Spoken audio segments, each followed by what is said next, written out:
Hi everyone, I'm Jessica. Welcome back. Today we're working on block 12 of the 2024 Scrappy Sampler. Let's get started. This block is a fun one and I really enjoyed making this. I hope you do too. So it has 4 different sections and they're all made in exactly the same way. So we're just going to make one of them together.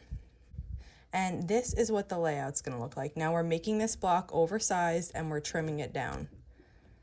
So this is what it's going to look like as we sew it together. So first I'm going to take my rectangle and I'm matching it up on the right side and the bottom side. Now this rectangle is going to be bigger than the triangle. So make sure when you're matching this up, you're matching it up on the right side and the bottom because there's nothing to match it up with on the top. Next, I'm going to put my square on top of this, and they are the same width. They're both 1.5 inches, so those will match up just right. And then again, we have the triangle. So now we're gonna match it up on the top and the right. So I'm taking my rectangle and I'm matching it up here. It's hard to do this in the air. I usually do it on my table, but okay, I'm matching it up so that it's even here and it's even on this side. And you can see how much extra rectangle there is because that's gonna be the corner of our block. And we are gonna have some to trim away, but a lot of it is gonna be used in the block. So once we have that together, now I can open this up and we're gonna add the other side. So I'm going to match up the triangle here on the bottom and the right, make sure it's sitting nice on the rectangle, and then just sew down this. And the sun just came out really bright, so sorry if it's difficult to see. I've been trying to time my videos just right because when the sun's really bright, it's difficult to see, but it's going behind a cloud already, so I think we'll be okay. Okay, and the last triangle, we're matching it on the top and the right here. So just try to get this as nicely set as you can because it's going to impact the way the block goes together. And now, similar to, you know, when we're putting our block together, I have these 3 columns and they just have 2 seam lines left apiece like this. The odd part about this is that you have these extending rectangles, but like I said, don't worry, those are going to get trimmed away. So you can put this together and push the seams whichever direction you like. I am pushing them towards the white here. I know typically people don't do that, but that's what I'm deciding to do here.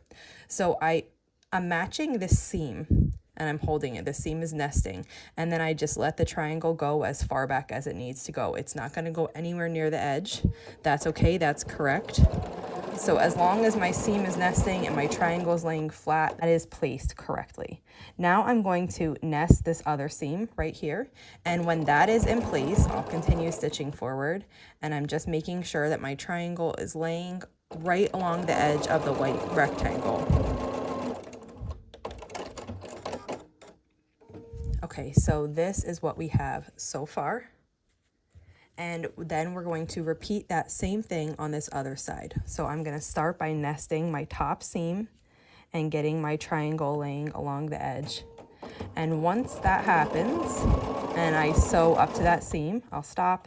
I'll nest the second seam here and have the triangle laying along the rectangle again and finish sewing down the length. And this is what we're left with. And now we're going to press and trim this. So let's go do that together. Here is the unit we just made, and let's work on pressing these. So I have 2 of them here, and I have another one by the sewing machine because we're gonna need 4 of these total, like I mentioned. So I like to flip it over and I work from the back.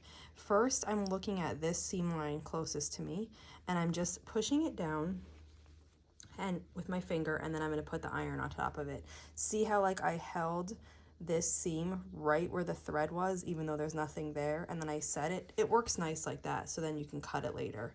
I'm gonna do the same thing on this other side, so I'm just pushing it right where the seam would be, all the way up to the top of the rectangle, and I'm just setting it like that. Then we're gonna do the same on this other side. Okay, see that? Set it nice, and we'll repeat it over here again. And once I have that, this is what we look like now. Then I'm going to take it to the front and I'm going to fold this closed so we can see this long seam. And I'm going to set my iron right on top of that long seam for a minute. just to set it. And then I'm going to gently open it with my fingers. We're working on one side at a time, so I'm only doing this side. And my iron is just going to set on that open seam now. And that's what it looks like. And then we're going to repeat it on this side. So I'm going to close it, set the seam with my iron closed, and then open it up with my fingers and the tip of the iron, and then just set the iron on top of that. And now we have a really nicely pressed block that we can trim easily. Now the next step of this is to trim it. So I bring it over to my cutting table, and I just want to point out the block is going to be situated like this, okay? So this point and this point right here, vertically, those 2 points are in a line. That's the center of our block, and horizontally, this point and this point make the center. We're going to use those points to trim this block. So I'm going to take my ruler, and I'm putting the 1.5 inch vertical line on those 2 points. And then I'm also going to put the 1.5 inch horizontal line on those 2 points. And when I have it set with my ruler that the 1.5 vertical and the 1.5 horizontal are in line with the points, I'm going to trim away this excess. And this is what one side looks like then.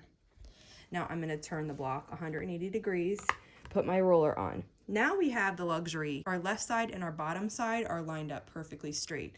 So we have the luxury of just taking it and lining the 3-inch line of the ruler vertically and horizontally with the edges of our block.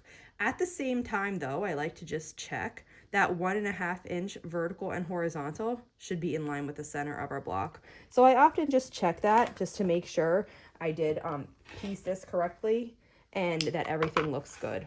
And once you trim your block, then this is what it looks like.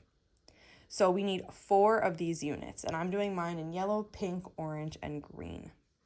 And here are what mine look like. So then I have a pink, like I said, the yellow we just made together, a green, and an orange.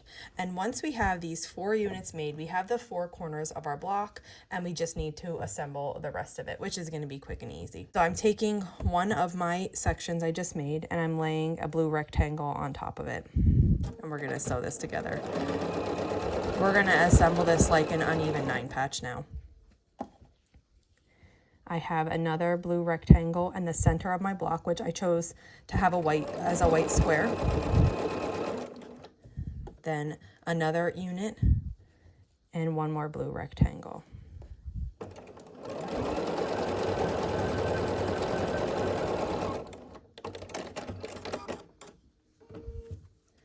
I cut the threads and we're going to add the remaining pieces.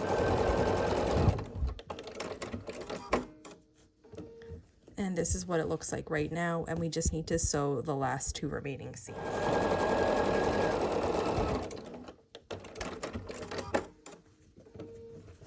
And then here is what our block looks like. And that's it for block 12. I love this one. Really fun to make, a little bit different. I hope you enjoy it. If you have any questions, just let me know and I'll be sure to help you out. Thanks for following along.